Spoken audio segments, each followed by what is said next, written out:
আপনি কি জানেন নবীকন্যা ফাতিমা রাদিয়াল্লাহু তাআলা আনহা কবরস্থ করার জন্য বলেছিলেন ওনার স্বামী আলী রাদিয়াল্লাহু তাআলা আনহুকে।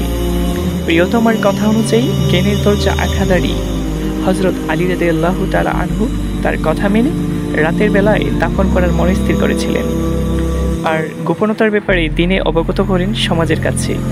শিয়া মতাদর্শ অনুযায়ী ফাতিমা রাদিয়াল্লাহু তাআলা আনহা এর দেহ যাতে কেউ না দেখতে পারে সেজন্যই এই গোপনীয়তার আশ্রয় দিতে বলেছিলেন।